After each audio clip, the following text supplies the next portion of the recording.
Hi, everybody. My name's Andrea Tavakoli, and one of the things that I would like to address under campus safety and security is the ability of faculty to lock our classrooms from the inside. I'm in the V building next door, and I cannot lock my classroom from the inside. So in the event of some terrible occurrence happening, I actually need to go outside the classroom in order to secure that room to ensure that, or to hopefully maintain the safety for myself and my students. And I know that there's money in place, and that's one of the things that will be addressed. I would really like to encourage the board to make that one of the top priorities, to get that done as soon as possible. Okay, thank you. Okay, 3.1, the 2015-16 district audit of not only the district, but Measure E performance audit and Measure E 2008 and Measure LB 2016 financial audit. And who is going to present that? So we have two of our auditors here from Vicente Lloyd and Stuntsman, partner, Ms. Gemma Tuchinski, and then the manager, Ms. Heather McGee. They will be presenting the audit reports for us. Thank you. Good evening, Board of Trustees and administration, and soon-to-be interim president. We're here to present the financial audit and, of course, the performance and the bond audit. And we're going to start with the financial audit for the district, and Heather is going to make that presentation. So, good evening. My name is Heather McGee, and I'm the senior manager on the district audit as well as the two Prop 39 audits. I want to give you a brief description of the audit. At the beginning of the audit, we do sit down and meet with management as well as the audit committee to go over the audit plan, the scope, as well, and the responsibilities of management, and also to ensure our independence, which is important throughout the audit process. At the conclusion of the audit, we do meet with that committee again and the management to go through the audit report in detail. We do test the controls throughout the audit process. Those are done to support the audit opinion that is given to the financial statements and are not considered an internal control of the district. So I'd like to walk you through the audit report. The first page to draw to your attention is immediately following the table of contents, and that's the independent auditor's report. In this letter, it describes the opinion that is given to the financial statement, in which the district has received an unmodified opinion, which is also referred to in the industry as a clean opinion. Following the opinion letter is the management discussion and analysis. This is written by management, and the opinion does not include this section of the report, but it's a very valuable resource to the financial statements, as it is in a comparative format and discusses the significant issues and changes that have occurred throughout the fiscal year.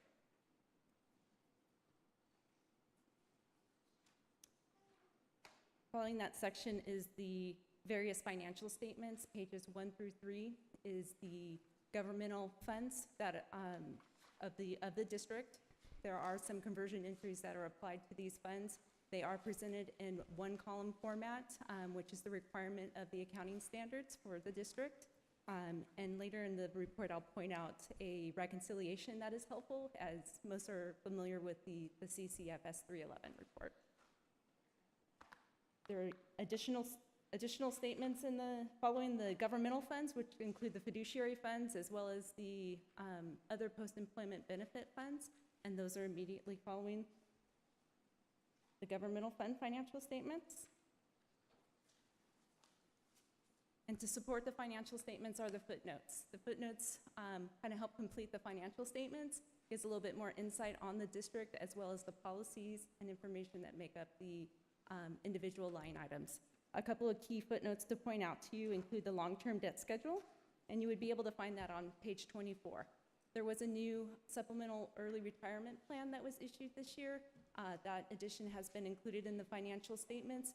No other new debt, just payments in accordance with the repayment schedule.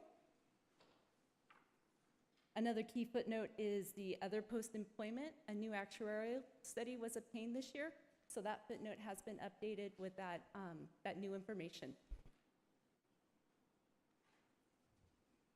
Note 10, starting on page 33, is the net pension liability. And this is a fairly new disclosure for the district. It was implemented last year, so we're in the second year of that implementation. It does cover the liability of the district for the STRS and FERS plants, including the auxiliary miscellaneous plant.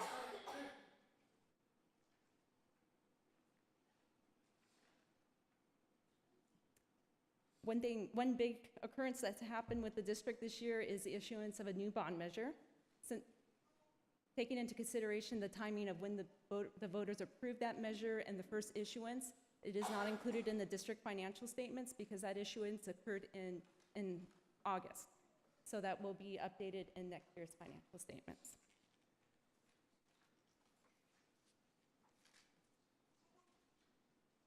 Remember that reconciliation I was telling you about? If you look on page 65, you'll see the reconciliation of the district funds, the governmental funds that are presented in the 311, as well as the conversion entries that are applied to the financial statements. Our audit includes testing certain state programs and federal programs, and those programs that have been tested can be found on the state letter on page 80, and the federal programs can be found on the schedule that's disclosed on page 82. So this year we had tested the Student Financial Aid Program as well as the Small Business and Development Center. And last but not least, starting on page 83, there were no audit findings associated with either the internal controls, the federal compliance, or the state compliance for the district. Congratulations on a clean audit. Do either members of the audit committee wish to make any comments? No, Trustee Zia? Yeah. I think the audit committee consists of yourself and me. Are you referring to the two of us? Since I was present at the committee meeting, one, I want to thank you for your great work. I did have some questions at the audit committee, and I understand you've provided, I just got it today, so I haven't had a chance to review it, but on the basis of the financial audit, I think it's prudent for us to step back a little bit for the benefit of the general public and perhaps some board members here of what is the scope of work that you look at when it comes to the financial audit and then also when it comes to the performance audit, so that folks can, for the benefit of the public, they can understand what specifically you look at, you test, and all that good stuff. That would be the only request that I would have. Okay, well, I'll start out, and then I'm sure Gemma will have some additions of items that I leave out. The test that we perform, we're verifying the numbers in the financial statements. Basically, the financial statements, our opinion gives a level of reliance on whether those numbers can be relied on or not. So the unmodified opinion gives that level of reliability to the financial statements. We do select on a sample basis certain expenditures, including payroll, cash disbursements, cash receipts. Again, that's just to help us feel confident in the opinion that's given on the financial statements. There's state compliance steps that are performed for the audit, as well as federal compliance steps that are performed. Anything to add to that, Gemma? No, I think that's it, unless there's another further. I guess what I want to put out there is just the big picture in layman's terms. I know you guys, having been an auditor, sometimes we don't recognize we talk audit talk, but just, what is the breadth of the issues that you look at, the financial statements? What does that mean? What are specifically the items that you look for, and when you say there was no findings? Okay, so in terms of the financial statements, we are designing tests of controls as how they're set over disbursements. So looking to see that they're well supported and authorized, receipts, that there's a good trail for the money coming in, and payroll, that there's also adequate support for the payroll that's charged and authorized and such. So the level of testing of controls will vary based on our professional judgment, and that will drive then the remainder of the tests that we perform. So in terms of giving an opinion on the financial statements, it's a combination of gaining an understanding of internal controls and then selecting other tests, such as doing analytical analysis or actually looking at a general ledger detail, pulling a sample of different types of expenditures or receipts. For instance, Your apportionment is, the largest revenue stream, and so we do look at the calculations for apportionment, tie that information to the schedules provided by the state, the actual receipts received by the district, and ensure that we're comfortable with any accruals that are recorded related to that revenue source. Same with expenditures. The largest expenditure in the district is payroll and benefits, and so we are doing a combination of internal control, making sure employees are real employees, that their payroll's authorized, and that they're at the right rates, and then also looking to see that the benefits charged against payroll, so the payments to STRS and PERS, that those numbers all look reasonable and are look to be in line with what our expectations are. So there's a lot of different things we look at in terms of the state and federal programs. We follow specific guides that are issued by the state and by the Office of Management and Budget. And so we do a very detailed test of whatever those requirements are, and they're very different for each program. So hopefully that helps. Yeah, I think that helps just for the benefit of the public and Sure. the board, and we appreciate all that you do. And then I'll reserve my comments on the performance audit at a later time when you present. Sure. All right, well, why don't I go ahead and do that then? We'll talk about the funding. Sorry, Gemma, perhaps you could start off with the scope of work of what a performance audit is, a big picture, just like we just did, of what you look for and look at. All right, so let's take a look at the performance report. The objectives of the performance report are detailed within the report. And so our primary purpose is to give an opinion on compliance with the expenditures related to the measure. So Measure E is the only bond funds that had come in as of June 30th. So there was one expenditure associated with Measure LB that we looked at. But if you look at the performance report on page 3 are the specific objectives. So we're looking to ensure that we've got a full scope of all the expenditures that were charged to the fund and to the proceeds. We're going to look at those expenditures to ensure that they're in compliance with the official bond measure and what the voters had approved in terms of projects. We're going to look, we did some testing of bidding. We looked specifically at whether the district is advertising and whether they're selecting the lowest responsible bidder, and if it was somebody else, is there good support for that selection? And so that's kind of the key objectives. So again, selecting a sample of expenditures, ensuring that they're supported with good documentation, invoices and such, and that they're in compliance with that official measure. And so we did select a sample of expenditures totaling over $12 million. There were a total of $20 million in expenditures in the fund for Measure E this year. So that's about a 61% percentage of testing for expenditures. And so for the expenditures we tested, and the expenditures are both salaries as well as construction, architects, all those types of costs. For all the items that we tested, we did not find any items of non-compliance. So any expenditure we looked at, we felt was appropriate based on your ballot and your voter approved plan. So, that's pretty much the scope of the performance audit. We did add a list. Management asked us to add a list on page 6 and 7 this year of the bond projects. So this is just a summary of budget project costs through June 30th, 15, project costs that occurred in 15-16, and then total as of June 30th, 16 for all projects. And when we do select our sample, we look to ensure that we're selecting a sample of expenditures from the various projects that are occurring during the year. So that is kind of the performance part of the audit. So I will, unless there's questions on that, I'll move on to the financial part of the audit. I have questions, yes, as usual. Well, it's more clarification. Sure.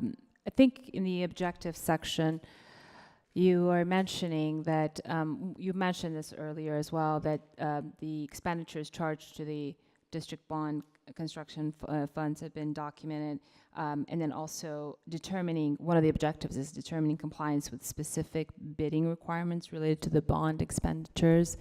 So does that mean you look at whether or not the district has adequately advertised for the bid, has done a bid analysis?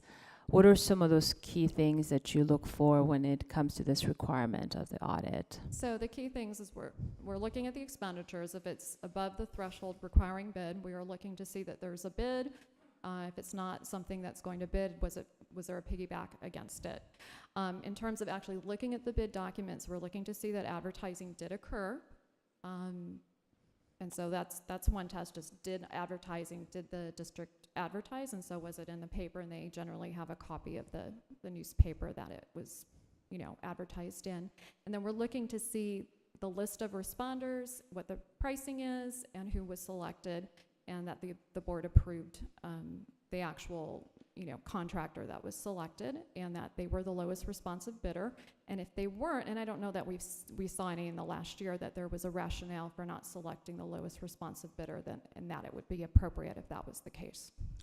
So would you happen to look at, let's say we had a bid situation where there's only one bidder, would you look at the scope of, would your scope of work entail looking at why we only got one bidder as a outcome of this, as the process that you follow in doing your audit, or whether there was adequate timing for advertisement? No, we wouldn't specifically look at adequate timing.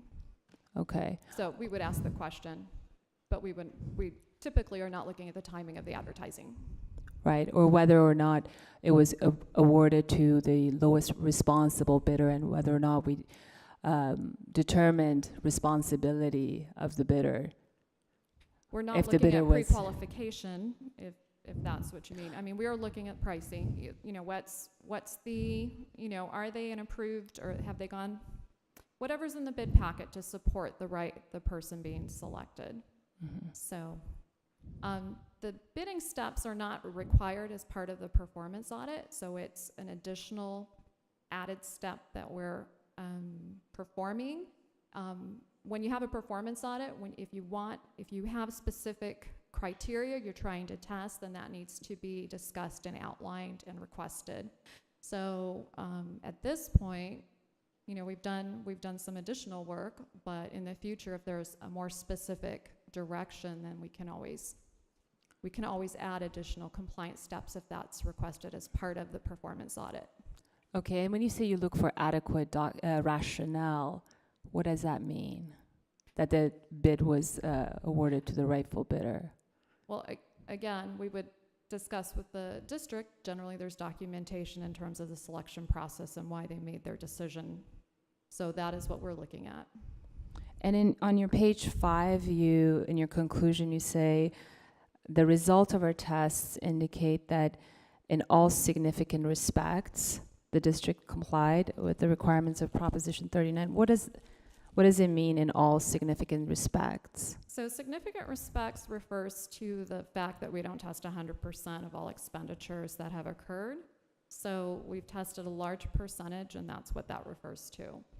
So in terms of were they in compliance or not, we are saying that they were in compliance for all the items that were tested, but we did not test 100% of all items charged to the bond.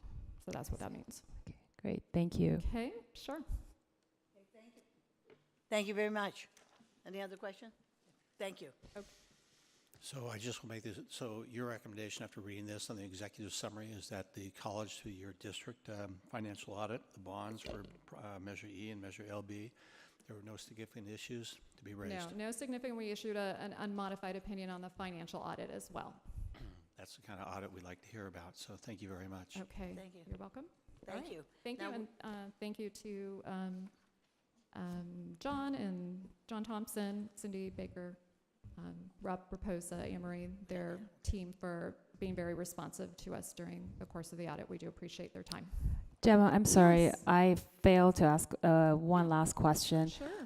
Do you look at our Small Business Development Center and that college advancement component as well for when you're doing your audits? I'm sorry, say that again. Do we look at what? The Small Business Development Center at the SBDC We did, contract. we did audit that program this year. It was Mhm. it was one of the federal programs that were tested, and so we tested a sample of expenditures within the program based on whatever the federal requirements are for testing for that program. And what percentage of the expenditures did you test? We tested a sample, so it's not based on percentage, it's based on a sample of 25 items, and that was an acceptable sample based on our assessment of the controls and our understanding of the program requirements and federal sample size testing. And 25 out of how many? I can't tell you how many were in there. Okay, great, thanks. Yeah. Okay, we need a motion. So moved. Second. Okay, it's been moved by trustee Kellogg, seconded by trustee Zia. Virginia Baxter. Aye. Excuse me. Jeff Kellogg. Aye. Vivian Malauulu. Aye. Doug Otto. Aye. And Sunny Zia. Aye. It passes. Thank you, trustee Zia, for serving on the audit committee and for asking very good questions. Okay, now and also thank you to our wonderful auditors. 4.1, Personnel Commission Annual Report, presentation. So, Dick, one second. I was going to have Mona Hassan, Dr. Mona Hassan, if you hold tight, Dick, because I'd like to introduce you formally. I do want to introduce Dr. Mona Hassan. She is our Director of Classified Human Resources, and at the same time, she serves as the Executive Officer to the Personnel Commission. So, trustees, tonight we have the annual report from the Personnel Commission per our classified rules and regulations. Mona, if you wouldn't mind introducing our our commissioners who are here tonight. Yes. Good evening, and before I do introduce them, I wanted to acknowledge key contributors who were not able to attend tonight, the PC staff. Diana Torres, the HR manager, who actually designed the report. And then we have Dora Garcia, our newest member, Carolyn Crescent-Shook, who's our wonderful senior admin assistant. And then we have Helen Duran, who does a lot of the recruitment. And so without further ado, I'd like to introduce our personnel commissioners, our current chairperson, who is Janine McManigal-Ball. And then we have our current vice chair, who is Dick Gaylord. And then we have Mr. Uduak Entep, who is right here. And tonight, our presenter will be our vice chair, who is Dick Gaylord. So he will come up next. Thank you.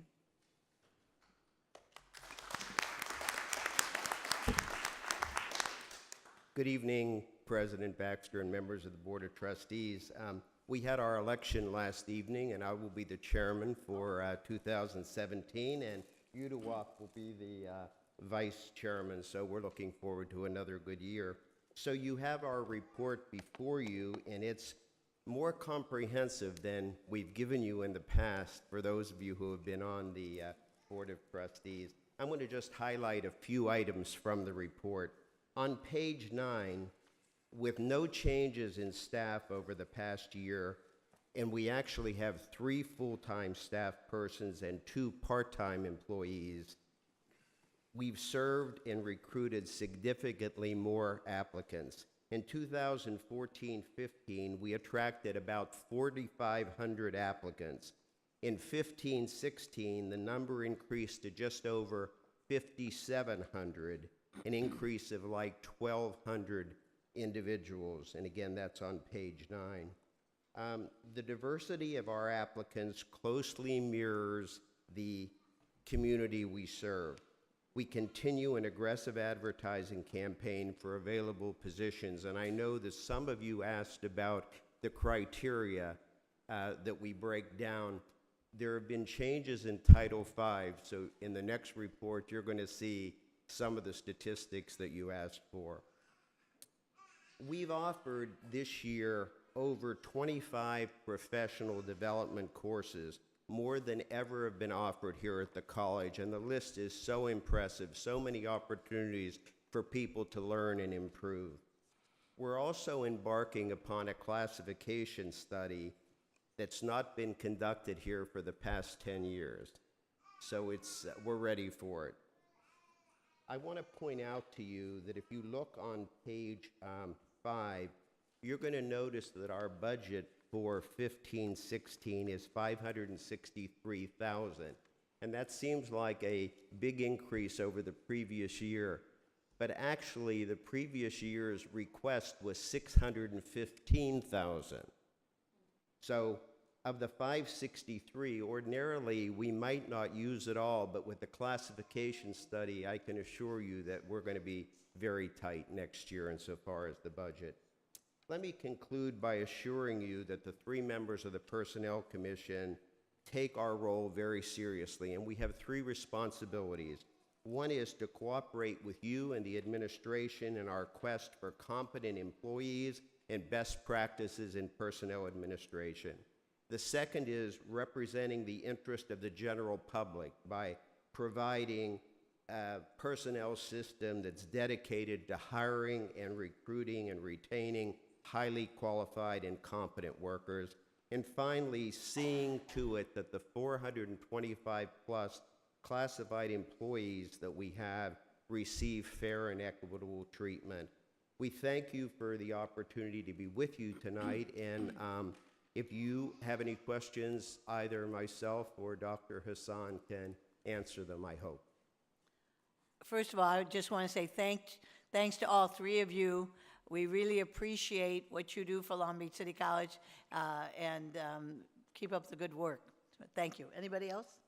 Okay. Thank you very much. Thank you to the Personnel Commission for your report. It was a pleasure being with you yesterday at your meeting. It was actually my first time attending a meeting, so thank you very much. I would also like to thank you for 2 things. One, for addressing the concerns that I had, I think 3 meetings ago, regarding the identification process in the application packet, because other wasn't listed, and there are candidates who have different various ethnic backgrounds. So I really appreciate you taking the attention to do that. Dr. Mona for taking that back to the commission, obviously. And then lastly, I would just like to thank you, and it's not my place to speak on behalf of the classified staff. I was not and am not a classified staff member, but from what I've heard, morale definitely has gone up, and they're very grateful for the work that you're doing. So thank you for that. If I can step into a little boundary that's entirely not mine, thank you for that. Okay. Thank you very much. I have. Okay, Trustee Zia. Thank you, President Baxter. Thank you, Dick. That was a great report, and thanks to all of you for the work that you do. Uruwa, congratulations for yet another term. I have brought this up in the past when we had the presentation on our the demographics of our employees. I see here on page 10, this is just one, that are classified demographics. It just deeply troubles me to see that there's only 13% that are African American, that represent African American community, only 26% the Hispanic communities. And I like to see us strive for increasing those percentages. I think the last time we saw the report from our great HR folks was that out of, I don't know, I just calculated at the meeting, it was quite a staggering number. It was a very low percentage from the number of applicants that actually submit to the ones that get selected. And I would like to see that improve, because obviously there is interest from the applicant pool, and for what it's worth, I'd like to see these numbers increase so that we have better representation of the demographics of our students in our community. And that's pretty much all I have to say, and I would appreciate it if you can look into that and help us with that. And we're working on that. And let me point out to you on page 10 of the number of employees we hired in this period, 434, 60% of them met the diversity criteria. So this number continues to get better, and we are working on it. We have $10,000 in our advertising budget, and what we're attempting to do is to especially get minority applicants in the higher level jobs. And I think we're going to continue to make good success in that regard. Appreciate that. And if I recall correctly, I don't think our problem is attracting these candidates and applicants. In fact, there was quite a large pool that applied. It's a matter of selecting. And then it may be a function of who sits on that selection committee. I was once told people hire people who look like them or sound like them, or, it's human. So if it's possible to even look at that, maybe their selection committee members, maybe we need to look at the diversification in that regard. But that's really the soon-to-be acting superintendent's role in her management duties. But it's just a suggestion that I'd like to put out there, that we look at this in a little bit more deep manner, and I'm sure you're going to do that. When we see the eligibility lists and we see 200 people that have applied and 5 that have qualified, we ask the very questions you're asking. But we've gone into changed our process slightly, where we now have supplementary questionnaires before the final interviews. And what we're finding is, with the number of people unemployed, we're getting people to apply for positions that they don't really meet the minimum qualification for. But having said that, we're very conscious of what you're asking and talking about, and we are working on it. And one of the things you might want to do is go to the college website and go to our area, because we're even helping folks who want to apply with the application. We're giving them tips. So we're doing a lot of things that we haven't done in the past to encourage and help people get through the process. Right. And one of the last things I'll mention is, if someone calls the personnel department and says, I'm not sure I qualify for this position, or I need some help with the application, we're always available to help them and encourage them even to come in when they can. That's fantastic. Thank you for mentioning that.